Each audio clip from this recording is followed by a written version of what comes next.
మరాఠీ మాట కంపల్సరీ నేర్చుకోవాల్సిందే అంటాడు. వాళ్ళకేమో ఉంటుంది, మనకు మాత్రం ఉండకూడదా? అసలు ఇది ఏమి చిత్రం అండి. అందువల్ల హిందీని ఎవరూ వ్యతిరేకించండి. హిందీ భారతీయ భాష. ఆ మాటకైతే అసలు ఫ్రెంచ్ను వ్యతిరేకిస్తున్నామా, జపనీస్ వ్యతిరేకిస్తున్నాం, ఇటాలియన్ వ్యతిరేకిస్తున్నామా? మనం 200 ఏళ్ళు పాలించిన బ్రిటిష్ వాళ్ళ భాషను ఇంగ్లీష్లో వ్యతిరేకించడం లేదే. భాషల పట్ల ఎవరికీ వ్యతిరేకత లేదు. అన్ని భాషలకు కావాలి, అవసరం ఉన్నవాడికి కావాలి.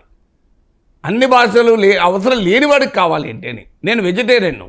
నన్ను హోటల్కి పోతే నాకు మటన్, చికెన్, చేపల పులుసు పెడితే ఏంటి అర్థం? అంటే మటన్ మంచిది కాదా, చేపల పులుసు మంచిది కాదా, చికెన్ మంచిది కాదా, చికెన్ పలావ్ మంచిది కాదా, చికెన్ 65 మంచిది కాదా, చికెన్ పకోడీ మంచిది కాదా? అంటే మంచిదేనా, ఏం తినా కదా, ఏం లాభం అవి? నాకు ఉపయోగపడేది మీరు అది పెడితే ఏం లాభం? నాకు ఉపయోగపడే ఫుడ్ పెట్టండి, నేను తిండిపోతా అంటే ఇది మంచి కావా? ఇది దేశ సమైక్యతకు అవసరం. దేశంలో 80-90% మంది మాంసాహారులే. మేము ఎందుకు పెట్టకూడదు అంటే ఆన్సర్ ఉంటుందా? నేను వాటి నిషేధించానా? మీ ఇంట్లో మీ పిల్లలు కూడా తింటారు కదా, నువ్వెందుకు తినవు? అరే నా పిల్లలు తింటారు కానీ ఏమున్నది? వాళ్ళ ఇంట్రెస్ట్ నోడు తింటాడు, ఇంట్రెస్ట్ నోడు నేర్చుకుంటాడు. ఇంగ్లీష్ ఎవడొద్దు అంటున్నాడు? హిందీ నేర్చుకుంటాడు, జపాన్, మలయాళం, కన్నడ, మరాఠీ కూడా నేర్చుకుంటాడు. మీకు రజనీకాంత్ తమిళ్ నేర్చుకోలేదా? మరాఠీ వాడు. కన్నడ నేర్చుకోలేదా రజనీకాంత్? ఆయన మాతృభాష మరాఠీ. కన్నడ, బెంగళూరులో పనిచేసాడు, కన్నడ నేర్చుకున్నాడు. తమిళనాడులో మహానటుడు అయ్యాడు కనుక తమిళ్ నేర్చుకున్నాడు. నేర్చుకోలేదని రజనీకాంత్.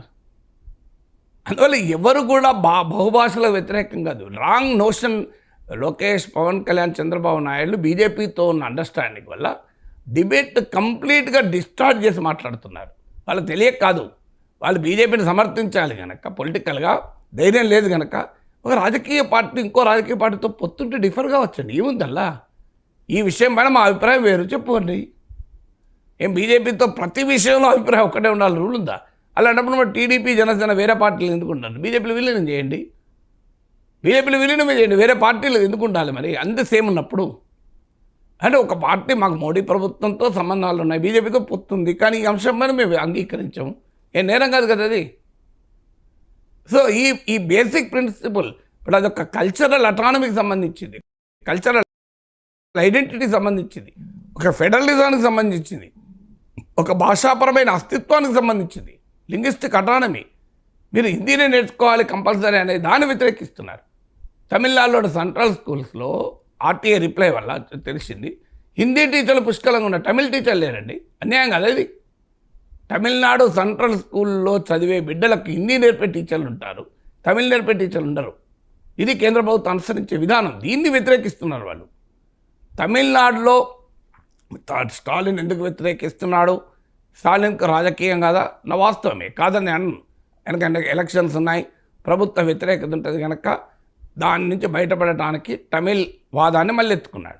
కేసీఆర్ ఎప్పుడైతే ప్రజల నుంచి వ్యతిరేకించినప్పుడల్లా తెలంగాణ వాదాన్ని ఎత్తుకుంటాడు. చూడండి, నిజమే, కాదని అన్నను. బీజేపీ ఎన్నికల్లో ఓడిపోతారనుకున్నప్పుడల్లా హిందుత్వం అంటది. ఎవరైనా రాజకీయ పార్టీలు, బీజేపీ అయినా, బీఆర్ఎస్ అయినా, మీరు డిఎంకే అయినా, తమ రాజకీయ అవసరాల కొరకు ప్రజల ఎమోషన్స్ వాడుకుంటారు, అందులో అనుమానమే లేదు. ఇవాళ స్టాలిన్ చేస్తున్నది ప్యూర్లీ రాజకీయం. ఆయన భావోద్వేగాలను ఉపయోగించుకొని రేపు ఎన్నికల్లో గెలవడానికి ఆయన ప్రయత్నం, కాదని అన్నాడు. కానీ మనం ఆ ఇష్యూ రైటా రాంగా ఆలోచించాలి. ఇష్యూ రైటా రాంగా పవన్ కళ్యాణ్ చెప్తున్నాడు బహుభాషలు అవసరం. నేను అందుకే ఆంధ్రప్రదేశ్లో స్కూళ్ళలో మ్యాథ్స్ అని తీసేసి మొత్తం ఒక 6 భాషలు నేర్పండి. 3 ఎందుకండి? త్రిభాషా సూత్రం ఎందుకు? దశభాషా సూత్రం పెడదాం. 10 భాషలు ఆఫర్ చేయండి, అందులో ఇష్టమైన 6 భాషలు తీసుకుంటారు. పోనీ మ్యాథ్స్ సైన్స్ కూడా ఉండనియండి. పిల్లలకు 6 సబ్జెక్టులు ఉన్నాయి కదా, maths, science, social, English, Telugu, Hindi. నేనేమంటున్నానంటే 10 సబ్జెక్టులు వేయండి. మరాఠీ, కన్నడ, జపనీస్, జర్మన్ 4 భాషలు కూడా యాడ్ చేయండి. మొత్తం 10 లాంగ్వేజెస్లో ఎగ్జామ్ పెట్టండి 10th క్లాస్ వరకు. పెడతారా? ఎందుకు పెట్టకూడదు? మరి బహుభాషలు మీరు చెప్తున్నారు కదా, దేశం సమైక్యంగా ఉంటుంది, ప్రజలందరూ ఒకరి నుంచి ఒకరు మాట్లాడుకోగలుగుతారు. జర్మనీలో, జపాన్లో నర్సుల ఉద్యోగాలు ఉన్నాయి కదా, లోకేష్ చెప్పాడు కదా. సో నా రిక్వెస్ట్ కూడా అదే, మీరు ఆంధ్రప్రదేశ్ స్కూళ్ళలో 6 సబ్జెక్టులను 10 సబ్జెక్టులు వేయండి. పవన్ కళ్యాణ్ చెప్పిన మరాఠీ, కన్నడ ఇంట్రొడ్యూస్ చేయండి. లోకేష్ చెప్పిన జర్మనీ, జపానీస్ ఇంట్రొడ్యూస్ చేయండి. 10 భాషలు నేర్పండి. ఆంధ్రప్రదేశ్లో ప్రజలు ఎట్లా రియాక్ట్ అవుతారో చూద్దాం. మరి అవసరమే కదా, మీరు చెప్తాను కదా ఆ భాషలు అవసరం. కానీ వాళ్ళ తరఫున తెలుగు వాళ్ళ మీద బ్యాటింగ్ చేయకండి దయచేసి. తెలుగు